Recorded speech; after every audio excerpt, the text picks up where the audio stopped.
Welcome back to the Unanimous Decision Podcast. I am your host, DPalm. Follow me on Twitter, Blue Sky, Instagram, everywhere at DPalm66. Follow the show at UDPod. The show's YouTube page is at UDPod66. I finally got that cleaned up. I know what it is now.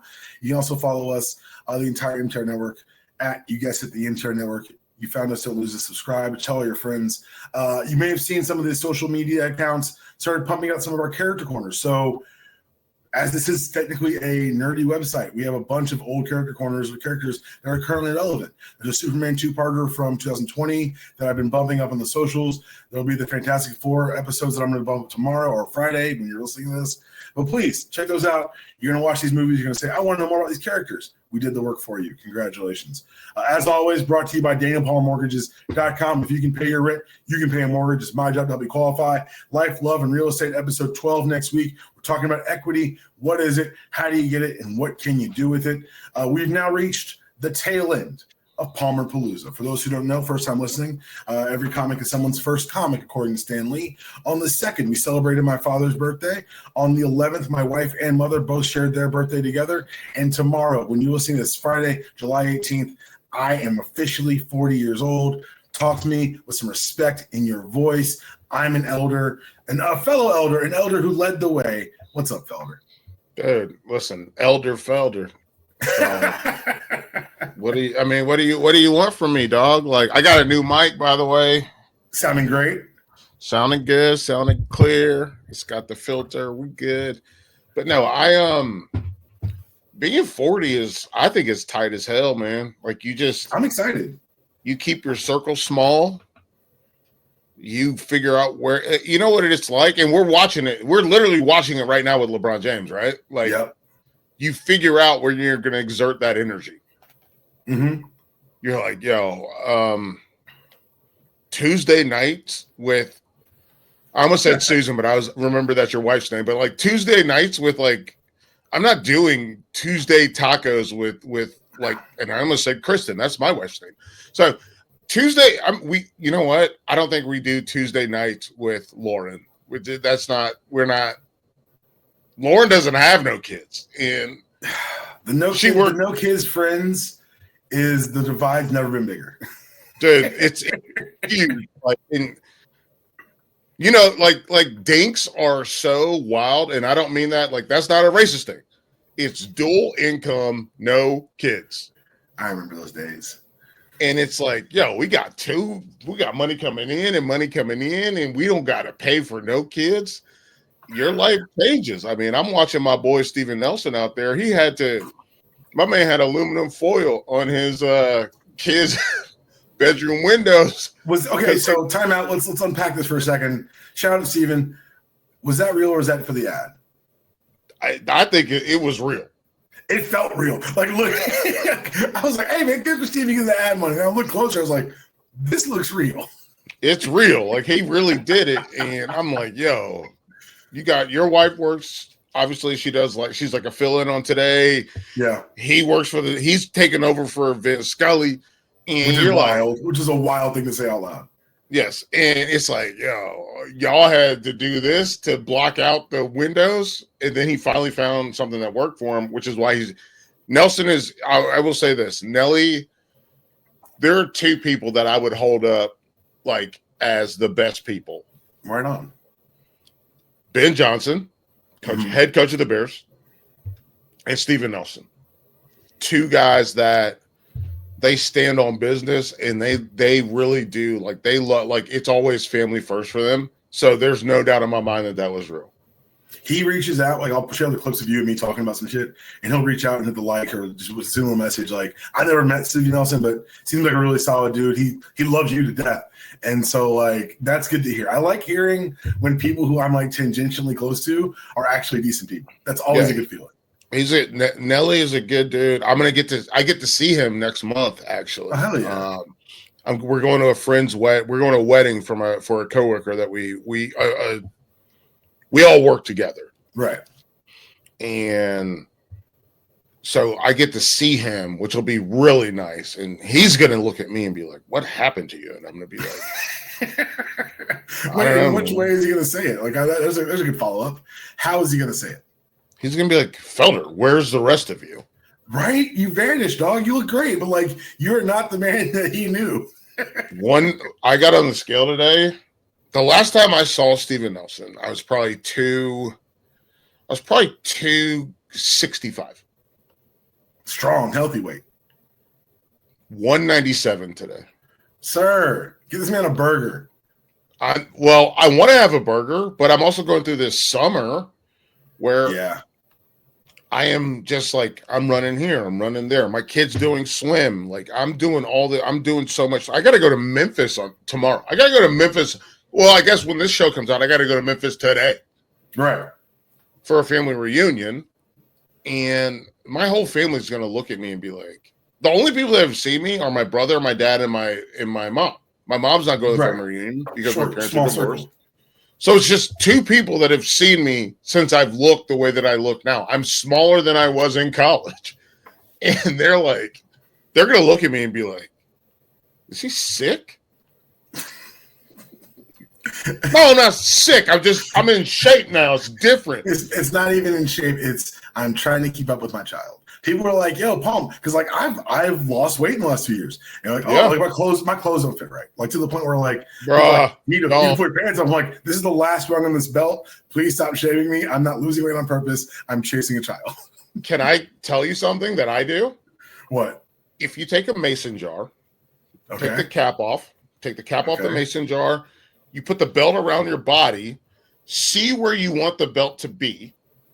And then you use a Sharpie or whatever and put the mark there. Then you put that over the capless mason jar, and then you use your drill. Bzz. That's how you get a good hole. This is some college shit I used to do. Like this was some college when your weight was always ballooning up and down. I may just go buy new belts. Like I think I'm in a place where I can just go buy a new belt. No, fuck that, dude. I'm not buying any belts. I'm not buying. I got all these belts over here. I got these belts.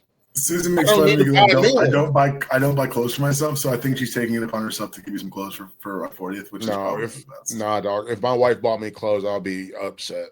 My wife's in she went to fashion school. She's in the fashion industry. I understand. My wife didn't. When I met her, she wore Skechers. Like, what are we doing? You are in a different situation than me. Oh, shit. That's very true. When I met her, she wore Skechers. I'm glad Chris knows to listen to this podcast. She's not going to listen to the podcast, but now, she walked out the door today in fresh J's.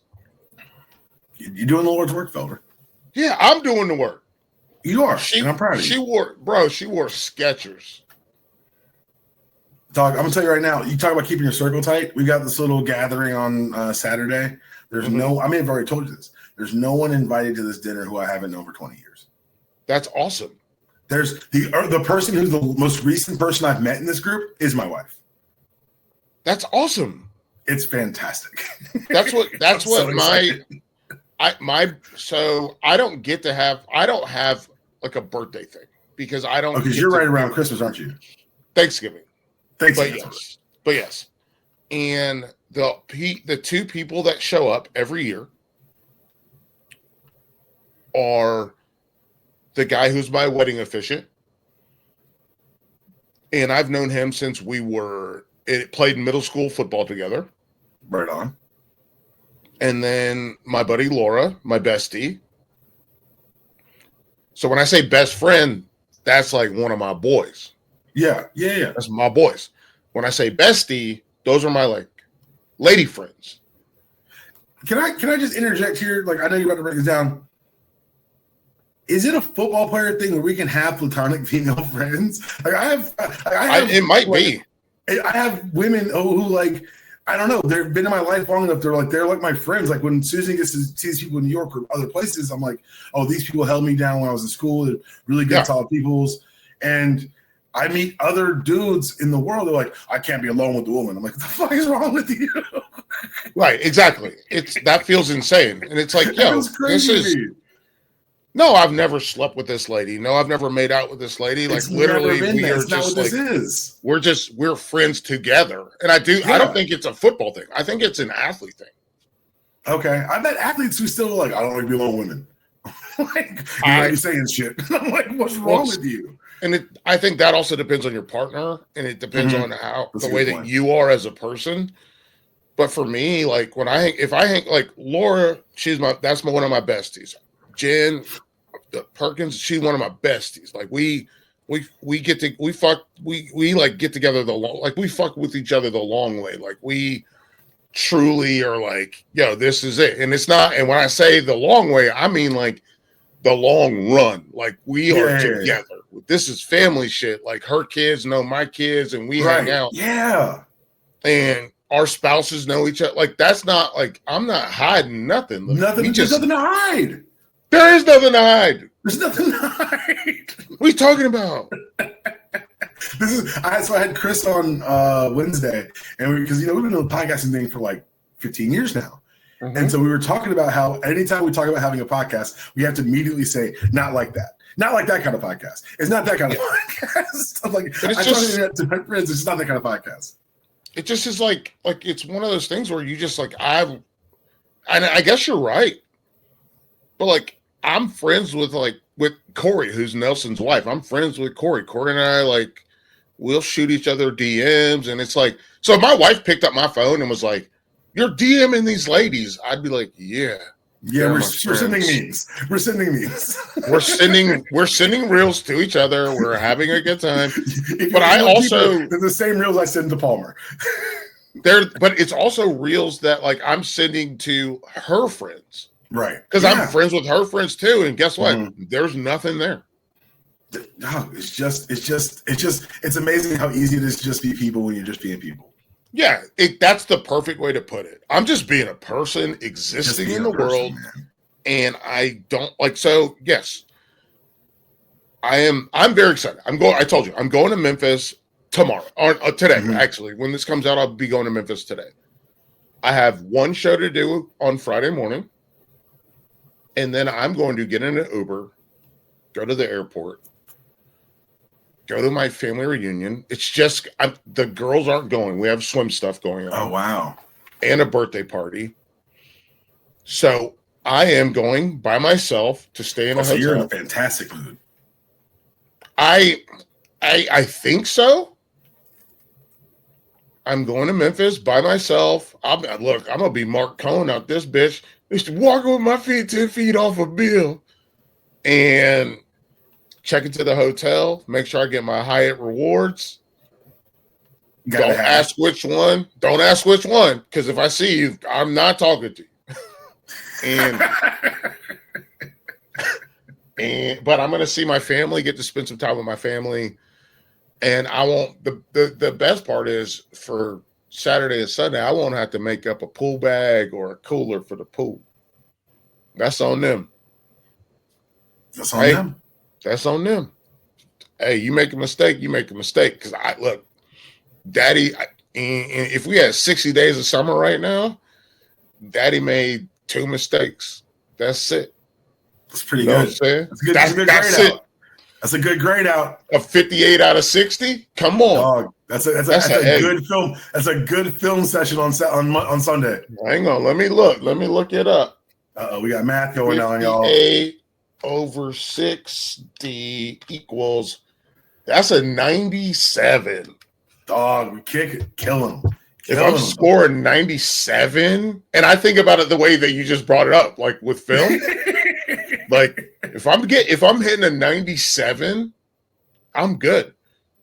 Whatever happened ain't my fault. Yeah. One time, like literally like one time, I forgot to put the protein in my kid's lunch. Once. That's one. So that's 59. Now we're at 59. The other time, I forgot to put my wife's sandwich in there. That's 2. Bang. Done. Every other time, perfect. Wham is in there. You know what I'm talking about? Wham? No. Walking around money.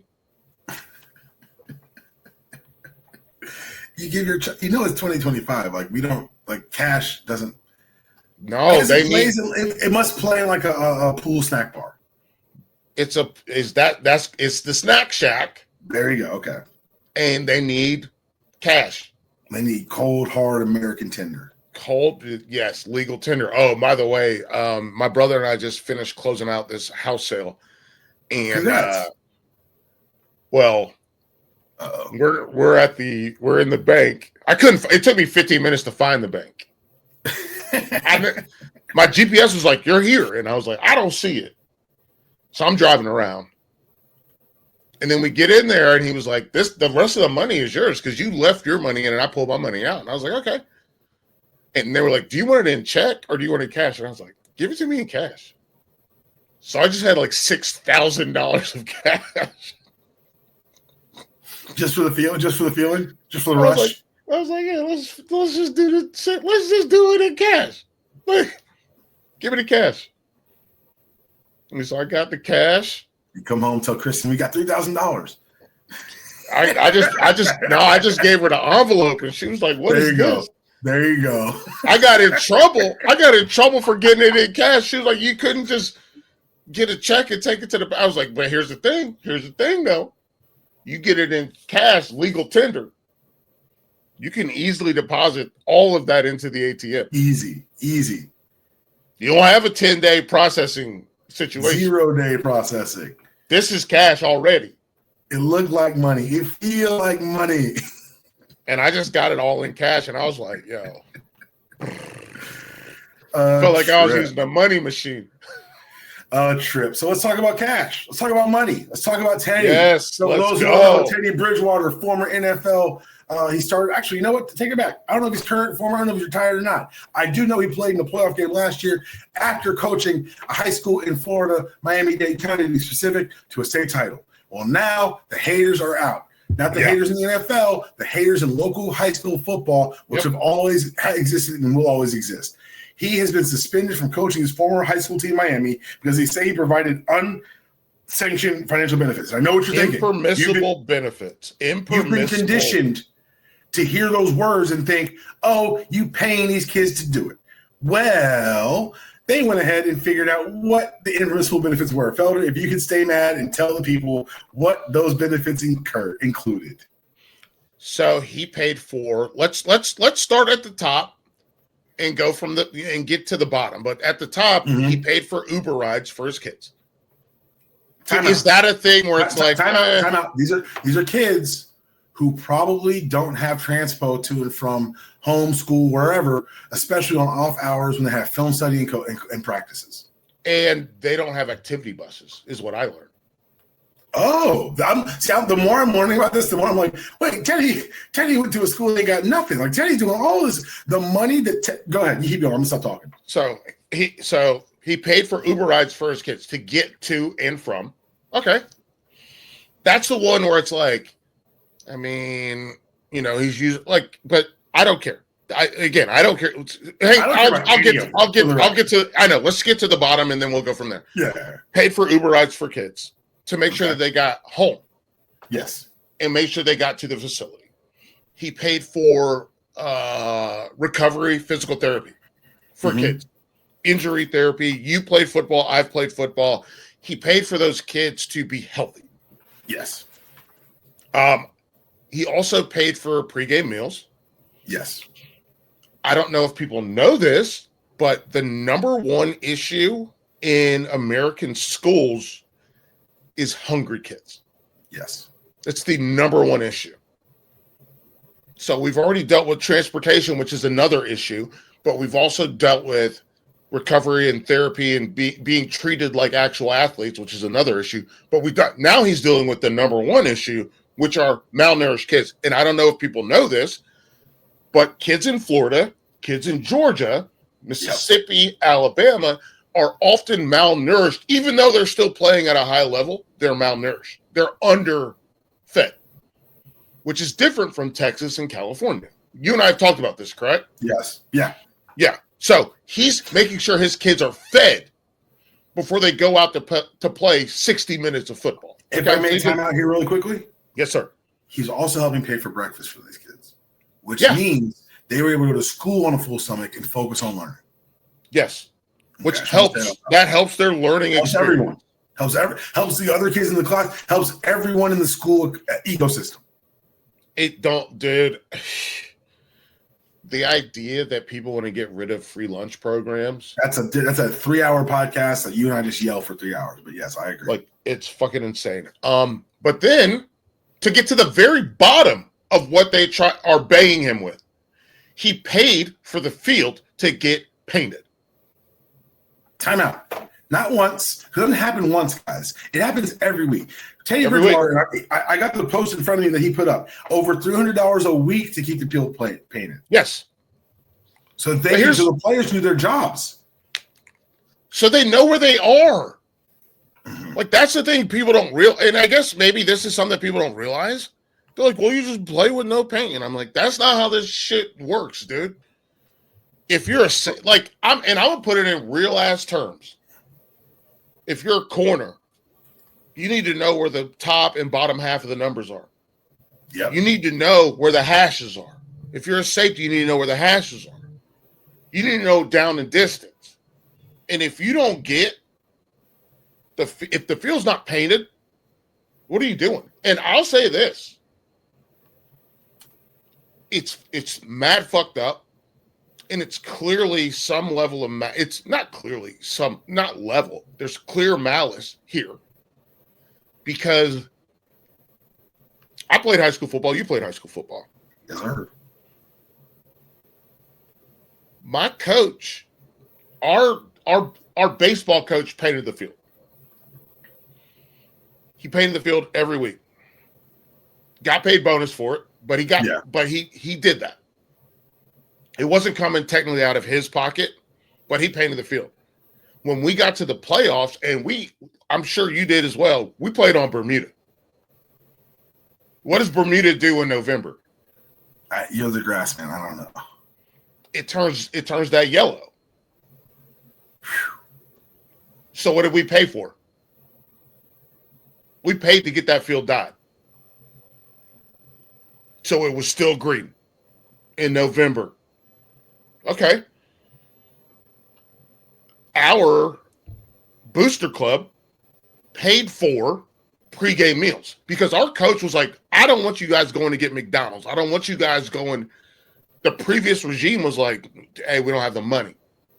And so kids were getting McDonald's, getting Wendy's, not eating at all. Right. He was like, You're not leaving. My coach was like, you're not leaving school after school. For Friday night football game, you're locked in. I will pay. And so we had parents come in because we couldn't afford to cater. So we had parents come in and cook. And oh my God, I can't even believe this we had parents come in and cook hamburger steaks. Like a cube steak or with a baked potato. They use our cafeteria at the school. That's because we couldn't afford for catering, but the entire team was there. But we're definitely not going to let you leave and come back. That's definitely not. You're not leaving and coming back. The entire team was there. So they provided us with a pregame meal. Right? Pregame meal. And then we all basically got run of the mill at the school, but everybody took a nap and did whatever. But it's like, how is that different than what he did? He just did it at a better level because you know what? He has money. He has money. But it's the same thing. It's the same thing as Coach Greason doing the field because he's like, I want my kids to have a good field.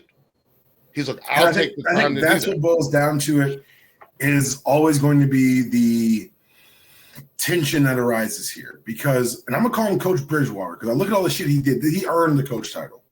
He won a state championship. But he did it. He didn't do it. Yes, he did that. But he also paid $14,000 out of pocket for training camp. He paid $10,000 so the kids could have a pride set, so it looked like a team when they're not on the field. Like the things he did to facilitate these kids being successful, that's a coach. Beyond anything else, whatever you facilitating young men and women to be successful in their chosen endeavor is the goal of a coach, and he did it. And them coming after him this way, and the way these headlines are being posited, is straight up hater shit. That's all it is. Right. So it's hater shit. And the thing that I guess this is my algorithm because my wife's a teacher and I care about teaching a lot. They're like, what if a teacher just decided to, make sure all of her kids had laptops, or make sure all of her kids had this, or make sure all of her kids had that? She would be celebrated. Mm-hmm. But that's what teachers do. They be celebrated to distract from the fact that they're being underfunded in the first place, which is exactly what's happening here. It's the exact same thing. That's what I'm saying. And I'm using she. I'm not using she as I'm not using she as like a pejorative. I'm saying like most teachers are women. Statistically, yeah, like statistically. And most of the memes that I get are from women, because that's I care about this. My mom was a teacher. My mom spent money. My mom still spends money on kids. She hasn't taught for 3 years, and my mom still spends money on kids. Is that an impermissible benefit? Is it wrong for my mom to give a kid a calculator? Because she knows Mecklenburg County going to come for y'all, man. Because she knows suspend her. Suspend her from what? She retired as fuck. But that's Teddy's Coach Bridgewater's position is I'm a volunteer coach. You cannot suspend me from a job I don't have. And so that's kind of where I like him being like, I'm not just going to take this shit sitting down. Like, I'm here for the kids. Why are you here? Right. You're not here. You're clearly not here for the kids. At all. 0%. And it's really frustrating as someone who grew up. My dad is a teacher. My dad was a teacher. My mom was a teacher. My wife is a teacher. And to see how hard they work for their kids, and to see what they want to give their kids, and then obviously to go double back. I played high school football, and we had one coach. I'm not going to call him lazy. I will say that we had one coach my freshman year. I don't think he understood the system and how things work. And I also don't think people liked him that much. But then we got a new coach my sophomore year. And that year is when we started getting pregame meals. And we started having parents work concessions. And we started having people be involved. And we started getting, like you said, what was it? You said Pride Team or whatever? We started getting gear. Yeah. That made us this is the football team. We are a unit. We are together. And we started having training. Not training table. Training table. We didn't have training table. We had, but we had training room. We started having a training room every day. And Miss Rouse, love her. She's the best. Coltrane, awesome. He would paint the field. He was our athletic director. And we got all this stuff that was we're like, wait a second. Huh? This could be it? And that's what these kids are experiencing. And again, I'll go back to the point. The kids from Florida, the kids from Georgia, Alabama, Mississippi, they are of the most malnourished. There's a reason why when a kid gets to school and he weighs 165 pounds, he somehow is 200 pounds running a 4.4 the next year. It's because he gets to eat every day. And Teddy Bridgewater is trying to take care of that. And I don't know, man. It just really, it's disheartening. I want them to name names of the people that I want them to tell us who the whistleblower is on this. Yeah. I want them to tell us who agreed on it. Tell us all this stuff, because this to me is the most egregious conveyance of quote unquote justice in youth sports. When my kid's about to start real swim. Real swim. Yeah, like real swim, like AAU swim, and it's expensive. Football, for me, in my experience, has been the most, I don't know if egalitarian is the right word, but I think this is what I'm going to use. There is no AAU football. Right? No AAU football. There is high school football. How do you get better at high school football? Well, you better have the facilities at your school to work out. At the very least, yeah. Which is why I bring up California and Texas. They have those. I got to college. DPalm, no lie. I got to college. There were kids that didn't know how to do a power clean. Yes, I believe it. And those kids were from them states. Yeah. Like, I don't understand. Like, it just is very frustrating, and it's really infuriating, honestly, because everyone says, pick yourself up by your bootstraps. Teddy Bridgewater, impossible task, right? But he did that, right? Exactly. He did it, and now he wants to make sure that these kids have at least bootstraps long enough to pick up. It's one of the things, I forget who the quote was from. I'm probably gonna remember after the podcast, where they talked about how when you explain the rules to people and everyone follows the same rules, people who the game's not designed to excel for tend to excel. So, yeah.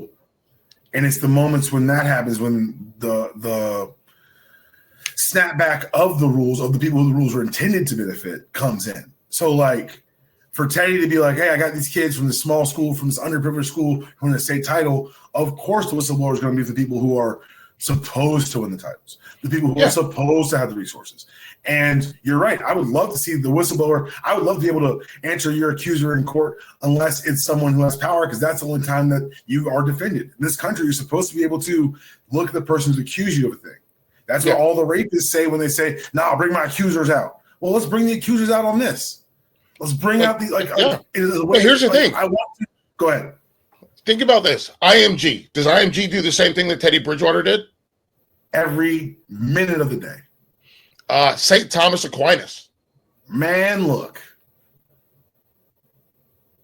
I'm just saying. All I'm saying is, like, it's happening at other schools, and so maybe Teddy. It's just not supposed to happen here, Felder, and that's the bottom line.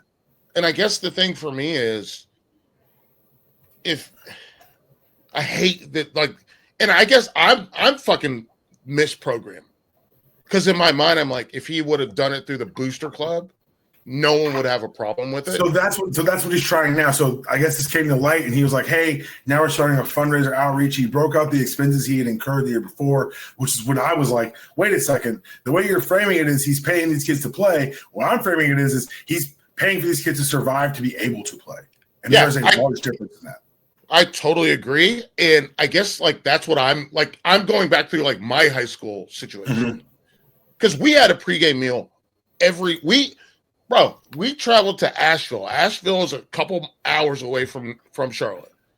We traveled to Asheville. We stopped at, I don't know if it was a Ryan's or whatever, and they had already made sure we had the same exact meal that we usually got. Call that joint in, yeah. We traveled to Richmond County, which is an hour and a half away, and we made sure that we had the same exact meal that we already got. That's not what he's doing isn't different than this at all. And it truly, I think it has to just be like a booster club situation versus, like, they're fine with the booster club,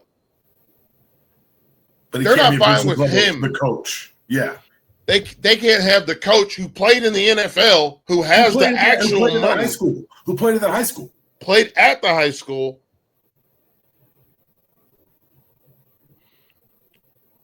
Like, that's wild. Sorry, someone just texted me they want to give me Rex for Memphis. Heck yeah! So, because I'm there. Let's keep you hot on some football stuff, because there was a 10-part document. I'm gonna just let me set it up for the people. Is this the SEC thing? No, this is Belichick. Okay. So there was a 10-part documentary that Robert Kraft put on about the Patriot Way. He essentially used that 10 parts to shit on Bill Belichick. Bill Belichick didn't say a goddamn word. Last week, Robert Kraft intimated he took a big risk by hiring Belichick in 1999. And of course, because Bill Belichick is no longer quiet Bill, no longer do the work Bill, no longer, nah, man, UNC, y'all got new Bill. And new Bill does not take such slight sitting down. He released a statement to ESPN, and I'm going to read part of it because it is crazy. Read it. As I told Robert multiple times throughout the years, I took a big risk in taking the New England Patriots head coaching job. I already had an opportunity to be the head coach of the New York Jets, but the ownership situation was unstable. I have been warned by multiple previous Patriots coaches, as well as other members of other NFL organizations and the media, that the New England job is going to come with many internal obstacles. I made it clear that we would have to change the way the team was managed to regain previously attained success. Timeout. I'm not going to address his statement first. I want to talk about what Bob Kraft said. Bob Kraft said hiring Bill Belichick was a big risk in 1999. And for those of you who weren't alive then, first of all, ew. Second of all, he's right. In 1999, Bill Belichick was the head coach of the New York Jets. He resigned on a napkin. Right. Those are not the he'd been in Cleveland, didn't work out, gone to New York Jets, resigned on a napkin. Cleveland was terrible. By any objective measure, this hire was a risk. Full stop. True. Yes. A man who will resign before starting the job on a napkin is not the reliable, steady hand you bring in to write your organization. It's just not. No, it's bad. Like this was.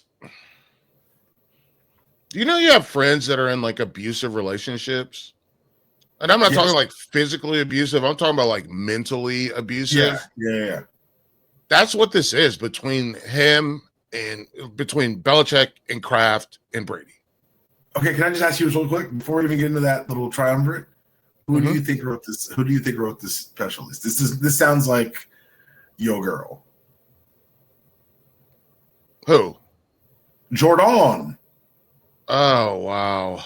This is because you remember this is why I brought it up to get to the UNC stuff, because it was brought up very pointedly in the FOIA request that she does not manage his efforts at UNC. She is directing his image outside of the program, and I'll be good and goddamn if this didn't sound like I heard y'all said my man's name.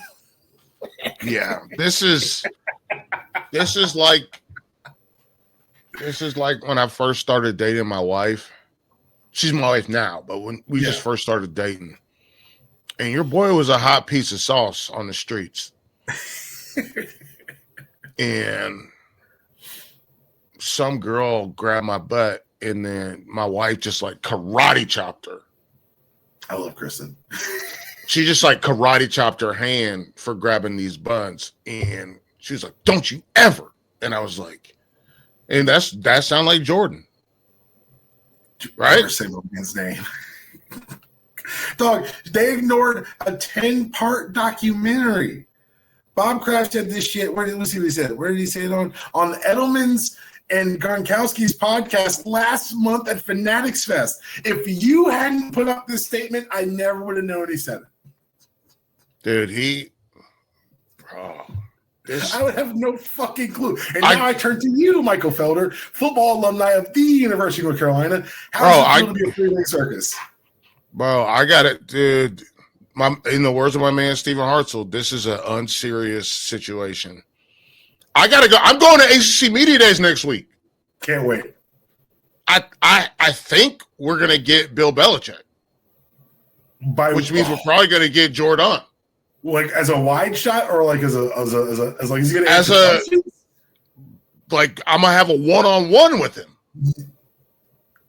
Don't get fired. I'm not gonna get fired because here's the thing. I'd be close. I go in. I can disarm. You know your boy. Yeah. I know you. I'm smooth. I can massage a situation. I'm gonna let him know. I used to work. Time I played at UNC. Step one. Go. This is the how do you think I have a wife? Man's a salesman, damn it. Bro, have I never told you the story of how I met my wife? I'm excited to hear it now. So I walk in, we're at the bar. It's a bar that we always go to, Tavern on the Tracks.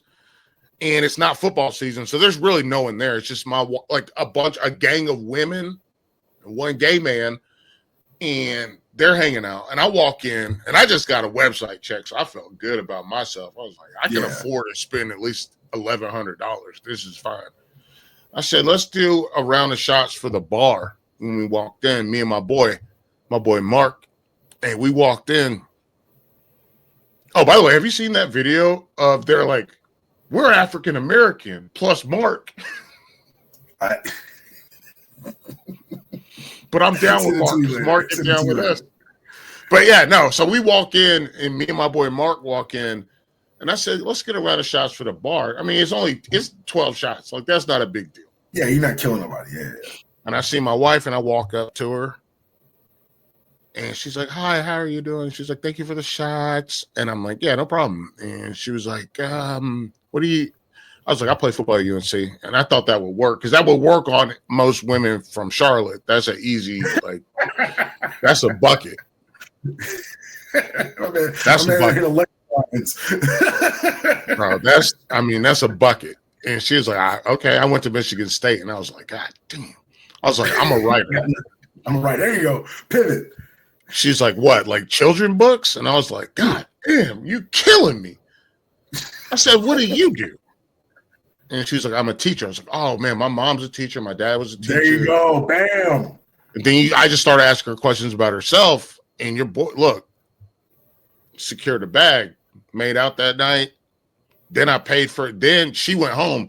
But then I went out with the rest of her crew, and then I paid for one of her friends' drinks. Didn't do anything, nothing. Yeah. Or just pay for. I was like, and let me get her drinks too. And bang. All of a sudden, we're dating, move in, and then all of a sudden, we got a kid. So all of a sudden, you go into swim practice. Now I'm going, bro. We about to be going to swim for real, real swim. This is real swim. So, anyways, to go back to the point, yeah, I think if I can get Belichick at ACC Media Day, I played at UNC. That's number one. Good. I bring up Kevin Best or Corey Holiday, bring those guys up, no problem. And then I'm gonna tell you, here's my two. I got two aces in the hole, right? I worked with Chris Sims, who worked for him in New England. And I played with Ronnie McGill, who worked for him in New England. That's awesome. That's good ends. You're gonna do this is gonna be a good interview. I'm excited for this now. I've got it, and I know what I want to ask him. If I can get him, I know what I'm gonna ask him. Right on. I know. I'm not gonna reveal it right now because I don't know nobody's stealing my shit. But I know what I'm gonna do, and I know how it would work, and I got it. And and the other part is, unlike other people, I don't get nervous in this type of situation. Nah, man. This is something I think if you played, it's a different feeling. I don't get nervous around athletes. No, fuck no. The only time I've ever felt that around an athlete was I was in a room with Jordan once, and I felt the weight of Michael Jordan being in the room. Man, fuck. But other than that, every time I meet an athlete, I'm like, oh, you're just better at what you do, but I understand what you do. Musicians and people who do the arts, if I meet someone famous who's a musician or an actor, I'm like, I don't know how your brain works. You have a different set of superpowers that I can't even begin to nobody can fuck with me. Oh, Michael Felder, unshakable. No, I'm saying, Michael, I tried to fight Michael Jordan one time, and they were like, don't do that. I have other things. Okay, I gotta know. Why the fuck did you try to fight Michael Jordan? He bought my girlfriend a drink and when I was in college. Well, hold on. Okay, all right, you know what? That's it. Okay, I accept it. And Sean May and Raymond Felt, they were like, hey, man, you gotta, not be – you. Basically, they said you gotta not be yourself. Was Oak there? No. Then you would have won.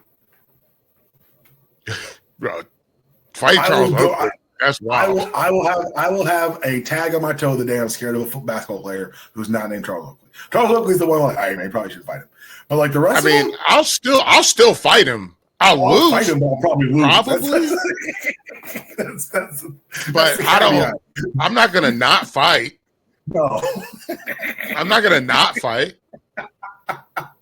They haven't made a basketball player I won't fight. Like, I won't physically. They don't. Kevin Durant couldn't even bench press 185 pounds. Like, are you kidding me? Kevin Durant talks wild, greasy. Kevin Durant talks in the internet like someone who's never been in a fight.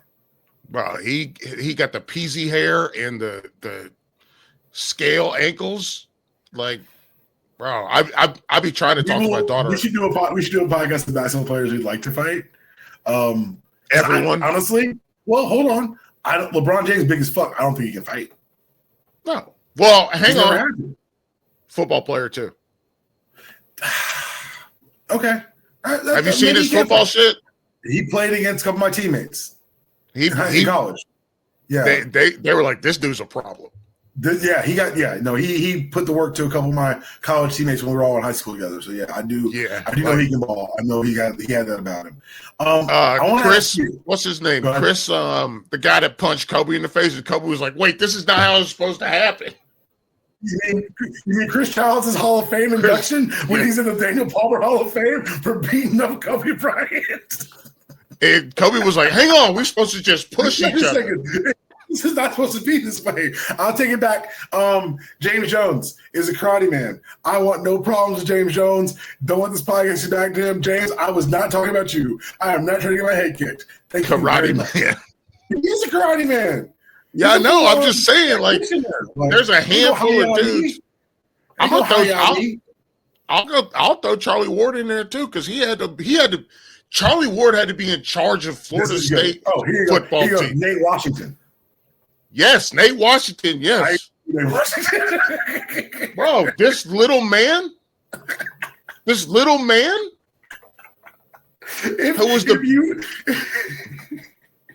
This little man. I'm crying. Oh shit! If you're under 5'10" and you play college football, I want no problems with you because you've seen some shit. Because you're mad. Like a running back no, you're just mad. You're just the angriest person alive.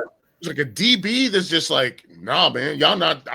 Listen. I got it. He truly was like, I got it out the mud, like truly, because the mud was up to his chest because he's short. Because he was in quicksand.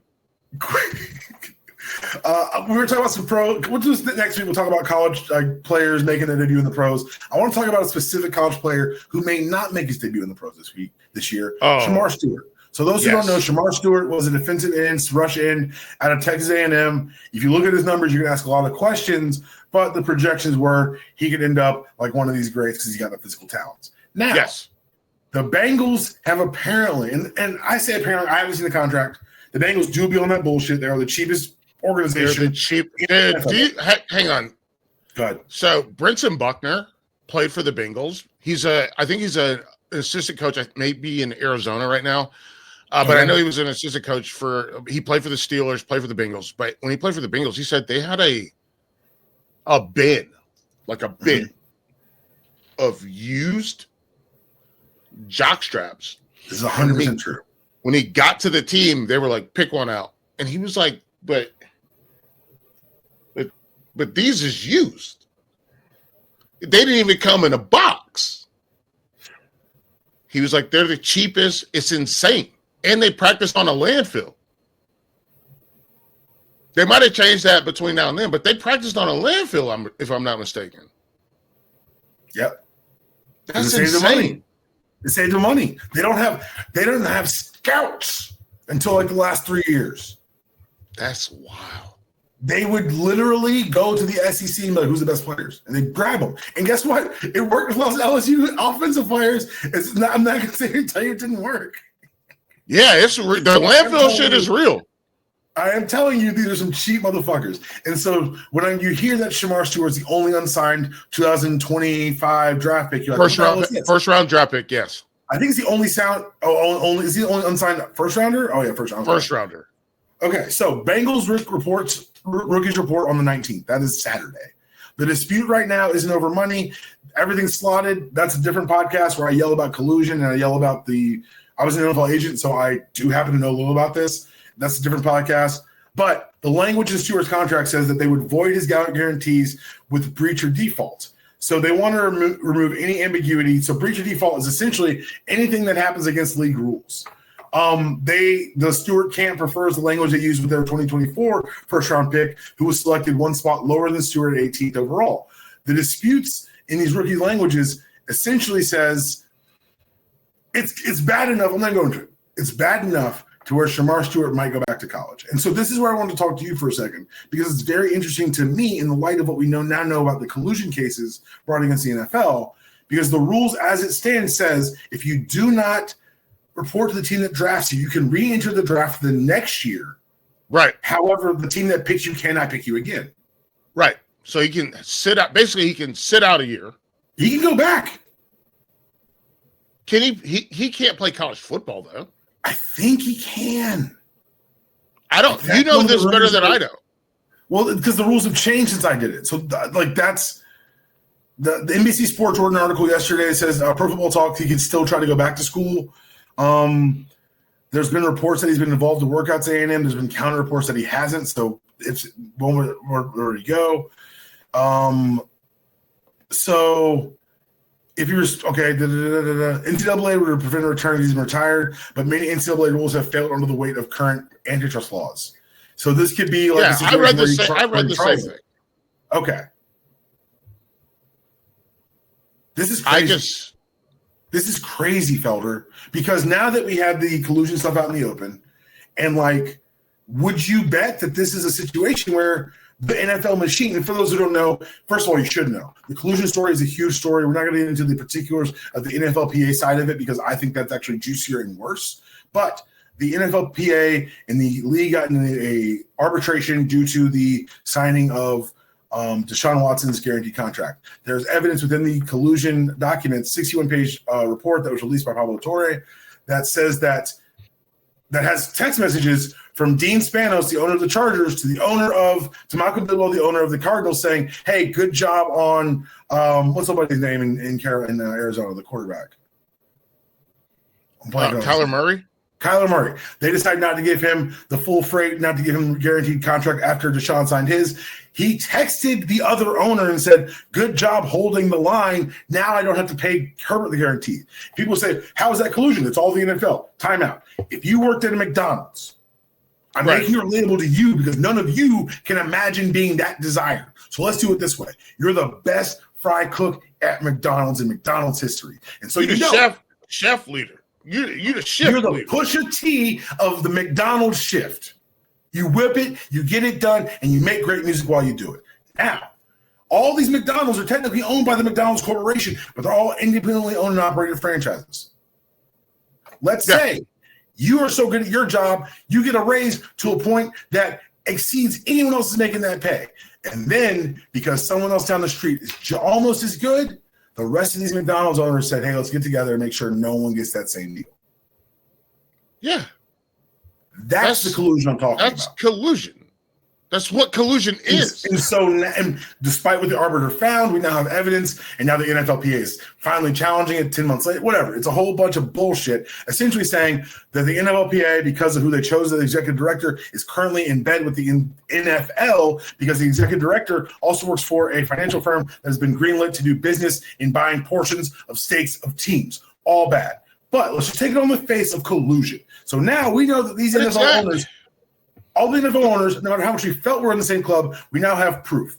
If I'm Shamar and I sit out a year, there's a good risk of me not making the league the next year. Like, that's what kills me.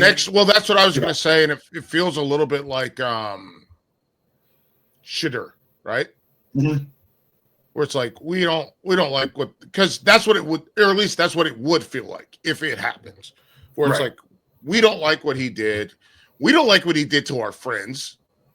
You and I are disagree with the Shador thing because you and I have very different views on his talent. But yes, all I'm saying is they don't like his dad, so they're like, no. So he did get underdrafted. But the point for me is, it would fall into that same world of oh, these guys are just like telling people, don't worry about this. Like, don't we all decided we don't like him. It's like, you know what it's like? It's like Mean Girls. That is a great analogy. It's like Mean Girls. They're like, no, you can't sit at this table. And that's the part. Right, that's what I'm saying. Like, you're over here. It's, you know what? I just watched A Few Good Men the other day. Great movie. So good. That's But my senior monologue, freshman or senior year of high school. but it's literally what they if they do this again, if they do it again, which I think it's been clear they've already done it. Yeah. If they are like, did you order the code red? They're like, no, that's not me thing. And then you get them mad enough, they're going to have to be like, yes, I called him from Tampa. And then I talked to my man in Cleveland. And then you're goddamn right. I talked to the LA Rams and the LA Chargers. Yes, you're goddamn right. Like, that's just the reality, right? And that's not crazy, is it? No, that's what we've always thought. We've always felt that way because, like, and part of the case is that summer when Deshaun got all that money was Lamar Jackson being on the open market and the goddamn Falcons saying that we have no interest. And I was like, that's collusion. I don't give a shit. I don't need any more evidence. That's collusion. This is ridiculous. It's Lamar fucking Jackson. But go back further. Why do you think the NFL hates the Rooney Rule? Yep. Because the Steelers are one of the few teams that refuse to play by those rules. Mm-hmm. They don't play by those same rules. They don't act that way. They don't believe in it. And they are very active. But think about this. In our lifetime, how many coaches have the Steelers had? 3. Three. Oh, our lifetime 2. But since I think it's like World War II is 3. In our lifetime, it's 3. Is it 3? It's Chuck Noll. Yeah, Chuck Noll. Yeah, sorry. Bill Cowher, Mike Tomlin. That's it. And Mike. So it just is one of those things, and I'll relate it back to my college, UNC, where, yes, we had the failed Matt Doherty era, for sure. Mm-hmm. I don't know what's going to happen with this Hubert Davis situation, but realistically, we had Dean Smith for most of our life. Mm-hmm. Bill Guthridge has a stopgap because Roy Williams did this, and this is the craziest part. Roy Williams wanted to go back to UNC, always. But he needed to finish what he did at at Kansas, because he did not want to leave them in a lurch, which took some time. So you get Bill Guthridge, Matt Doherty, and then he's like, yes, I'm coming home. I'm coming home. Tell the world I'm coming home. But that's what people are used to, and that goes back to the Jordan thing, where people are used to stability. People in Pittsburgh are used to stability. Other people are trying to elbow folks out, which goes back to your point about the collusion, right? They're trying to make sure that they just keep having the upper hand, even though it's not making their product better. And I think there's something, I don't know if it's like injecting extra sugar into candy or into soda, because the NFL keeps getting better and better deals, right? Whether it's Amazon or it's Prime or it's, they're like, local TV deals and all that stuff. They keep getting rewarded, even though I'm not going to say the product is bad, because it is good product. They are the best football players in the world. Right. I think they're getting rewarded for stuff like this, like these small things that someone should press them on, but they have the power to suppress anything that's negative about them. I mean, we're talking about a league that had, Ray Rice, right? Mm-hmm. And Deshaun Watson is still got that guaranteed contract. And money still check clears every week. Check clears every single. It's always there, even though more and more things keep coming out, and there are no guard. It feels like the NFL has no guardrails at all. Robert Kraft, what happened to him? This is a guy that was at a rub and tug. So they just keep getting rewarded for bad behavior. And I mean, your kid's not old enough. My kid is. When I see parents reward kids for bad behavior, it is infuriating. And when I see the bad behavior explained away, it's even more infuriating. Yeah. And that's the world. And that's the world. The NFL, it lives in a world where their bad behavior gets explained away. Mm-hmm. and they kind of work together to form a group. We got this group of teenagers at the pool, and it's teenage boys, to be specific. It always is. And they're bad. But the lifeguards are usually teenage girls or younger 20s girls. Right. These kids can be intimidating to them because they're bigger, they're stronger. So the way they approach a situation is very kind of like, hey guys, could you please? And I'm like, yo, you gotta tell these motherfuckers to shut the fuck up. Don't throw but there's no guardrails that do that for the NFL, right? No one tells the NFL, hey, no, knock it off. Yeah. No, we're not throwing the football where the little kids are. Like, don't do that. And it's like the NFL feels like it feels almost lawless, might not be the right word, but it's the word I'm going to use, where they feel like, no, above the law, where they can get away with a lot of things. And maybe it's the commissioner. Maybe it's just the fact that it's gotten so big with respect to the entirety of not just sports, but like visual media, where what we're seeing, I don't know what your TV viewing habits are like, but like I don't even really watch TV anymore because I can't do it. But the NFL it's the thing that makes money. Doesn't matter if you're Apple TV, if you're Prime, if you're this, if you're that, the NFL makes money. So if you're like, hey man, you guys got to stop doing this. They'll be like, guess what? Maybe we go to Prime. Hey, have you ever heard of Hulu? I will say this is the first time market forces are coming from inside the house because NFL players are starting to realize how much has been hidden from them in these hidden collusion cases. And so when we talk, and like there's a longer conversation to be had, and I would advise everyone, go listen to Pablo Torre Finds Out, the current episode. It should be out on Thursday the 17th. It's fantastic to follow up on the reporting, kind of going deeper into why this collusion matters and why the executive director being who he is, being a piece of shit that he is, actually matters in the way the process was hidden. But I've got to run. Felder's got stuff to do. Felder, tell everyone where they can find your stuff headed into the weekend, into your family reunion. I'm going to my family in Memphis. I'm going to family reunion in Memphis. I get on a plane today. When this comes out, I get on a plane today at 5. I'll be at the airport at 4-ish. Probably a little bit later than that because that's how I do.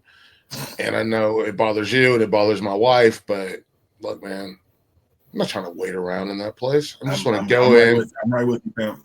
Okay, so you're with me. Okay, that's good because I'm not trying to wait around in the airport for a long time. I literally just downloaded my I call it the run of show. What do you call like the agenda for your stuff? For a flight? No, like just for like my family reunion. Like I just downloaded the run of show. Itinerary, whatever it is, like the plan, like whatever the loose plan is. Yeah, itinerary is usually the one I go with. So here's what we have. I'm gonna read it to you. I like this because what they're doing is like they're not like foisting a lot of stuff upon me. Okay. Friday, we got an evening get together on the rooftop lounge. That starts at 7. That's easy. Not that easy layup stuff. I'm staying in a hotel. I can do whatever I want. Yep. Then that's Friday. Saturday, the family reunion. It's only from 6 until 9. And it's inside. Because I don't know how many family reunions you've been to, but I've been to a lot of family reunions where we're at a park with one of those outside park grills. Mm-hmm. You know, the ones that are like stuck in the ground and community grill. Nobody knows how to use it and you can't control it. Yep. That's from 6 until 9. Easy money. Easy money. Boom. And then we got optional lunch on Sunday, hotel checkout, parting prayers. So your boy not gonna make that.